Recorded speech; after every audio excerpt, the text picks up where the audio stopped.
John Cohen, the athletic director over at Mississippi State, but a Tuscaloosa native. Good morning, John. How are you, sir? Good morning, John. Doing good, doing great, guys. How y'all doing today? We're good. Doing fine. Thank you for being on. We sure appreciate it. I wanted to ask you, did the commissioner just come in and say we're going to start on June the 8th, or did he have y'all vote as to when you wanted to come in?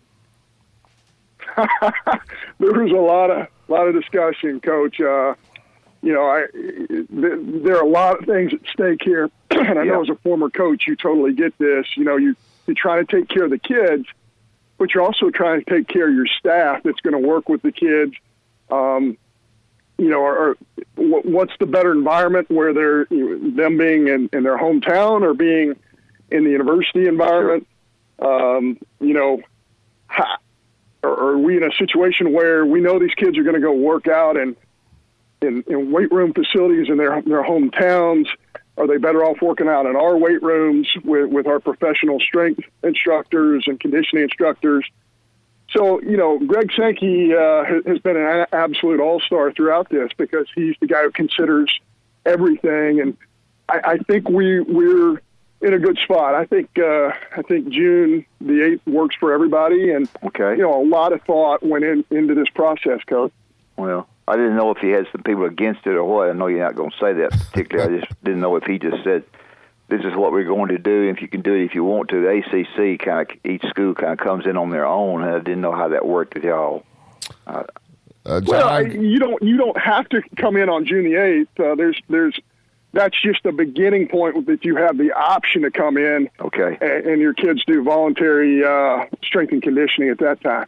Yeah. Yeah, we've always thought it would be safer environment if you guys had them. You can clean the weight room properly. They're lifting properly and eating properly. You have better control over it. What is the process, John, for when they're saying June 8th? What does that mean? Do the guys get there June 8th, or do they come in the first couple days of June, get them tested, isolated? What is the process there at Mississippi State?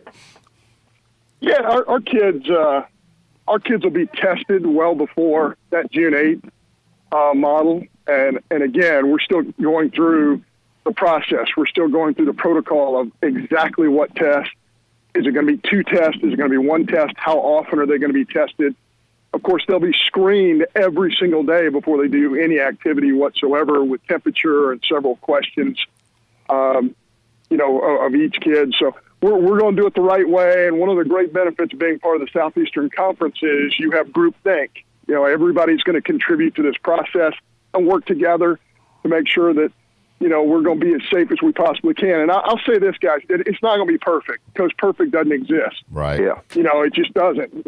Somebody somewhere is going to get sick. Is it related to COVID? Is it COVID? You just don't know, but we're going to do the very best we can under the circumstances. Because we do believe that, as you guys just mentioned, we do believe that our kids coming back to campus and having a structured day is really beneficial to them. I know and probably you guys felt the same way, as an 18 to 22-year-old kid, if my day wasn't structured, I was going to find a way to do something that I probably shouldn't do. That was just me personally as a student athlete. So I love the idea of having structure. I think 18 to 22-year-olds really crave that. You opened up with New Mexico. Is there, and I know I was talking about athletic directors getting all kind of letters that they want their money back at the games, and that some people, it's just confusing as it can be, and I don't know what kind of, I can't figure out what kind of crowd you'll have or how that'll be working. Is that complicated for the ADs? Oh, of course. Yeah, we really can't answer the question of how many people are going to be in our stands. We're very hopeful. I'm one of these glass half full guys. I think we're going to figure it out. I think we're going to have a lot of people in the stands. But we got 2 months. And if you just read every single day what's online about the advances that are being moved forward in the medical field and biotechnology, we really believe that there will have some significant strides between now and then. But again, we've got to make it safe for people to come into a football stadium. Is that 20% of a full house? Is it 40%? Is it 50%? Can we get closer to 100%? We'll see in the next 2 months. But our job right now, Coach, is to prepare for every everything that could possibly happen between now and September the 5th. Well, keeps you John, happy there. This may not be a fair question, and I don't know what the obligation to the media is. There's going to be some athletes test positive eventually. You bring that many back, let's be honest. I think, like in Alabama here with Coach Saban, they open up the first 15 minutes of practice a lot of times. So the media's out there, and they're scouring through to see who's there and who's not. Of course, now – if they're allowed to do that, they're going to be speculating, well, this guy must have tested positive. He hadn't been out there for 3 days or 4 days. What is the policy going to be on that if somebody does? Is there an obligation to let the media know, or is there, with laws as far as medical situation, no? I mean, how do you handle that situation? Because you know the media is going to be all over or looking for things like that. Well, certainly, HIPAA laws are in place to protect the student athlete, and not only student athletes, but student athletes are part of that. So we're going to do the very best we can to protect our kids. Good. I think that's one of the main reasons why, coaches are so protective about letting everybody know about injuries and things of that nature, because there's really specific guidelines to all of that. But when you're talking about something like COVID-19, for sure, that's not something that, you got to protect your kids. And I know you guys have both coached, and you totally get that. You lost an excellent basketball coach, and your ladies basketball coach went to Texas, but you also hired one. And I know people are anxious to know a little bit about your hire and what you went through with that, because I know it was a tough decision for you. I'm glad you brought it up. We hired Nikki McCray and Penson, and Nikki. The neat thing about Nikki is, resumes aren't everything. I mean, they're just not. I mean, if resumes were everything, I'd have never gotten a chance myself to coach. But, sure. Her resume is incredible. I mean, you're talking about as a player and a coach, she's won 17 different championships. Yeah. And she's only 48 years old. And she's somebody who, we just feel like is going to do a great job. She's already connected with our team. She's already done a great job in recruiting.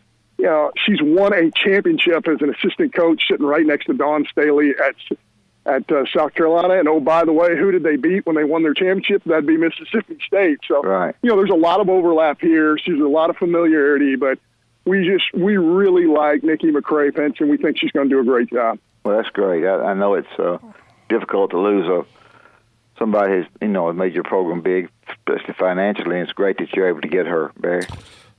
John, we saw, I think last week, Furman and now Bowling Green, I think, dropped baseball.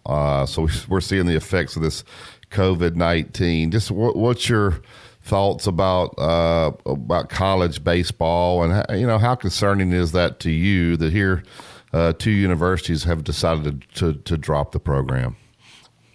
Well, I found it really interesting. I think it was Bowling Green. I might be butchering this, but when Bowling Green dropped the program, they said that their overall budget for baseball was $500,000 a year. And within a week, their baseball alumni had raised $900,000. And I've heard very similar cases of this, like at Cal Berkeley and around the country. And again, I'm going to talk about baseball here. I'm an athletic director, and I represent 16 sports at Mississippi State. One of the neat things about that sport is you try and cut it loose, and it'll grow back, twice as big because, there are people who really care about it, and those baseball players have gone out in the world and done really special things. They're doctors, lawyers, real estate people, successful businessmen, everything you could ever imagine, and they're not going to take something like that, sitting down. They're going to stand up for their program. So, again, I think it's bad that programs are getting cut, but I think here comes – here comes those ex-student athletes who really want it to reappear.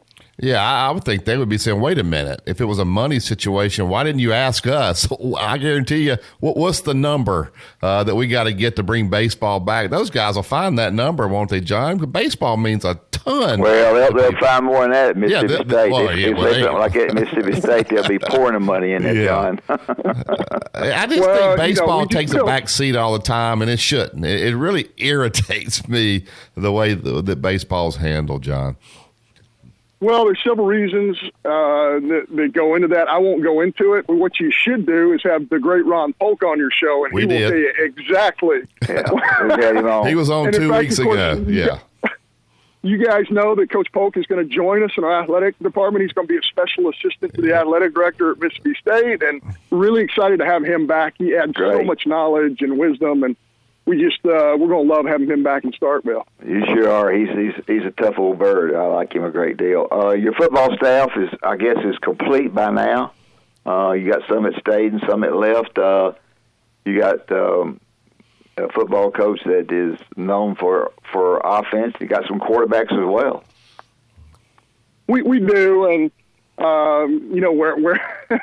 wherever Mike ends up, you're going to have some really, really high-level skill players that are going to want to follow him because he's done such a great job distributing the football around the field. And Mike Leach is he's kind of like you, Coach. He's one of those innovative guys. He will do the things that other people haven't tried before, and man, he's really a special coach. And the challenge we've had is he just hadn't been able to connect with the kids because we were ready to start our spring practice and we couldn't start because of COVID-19.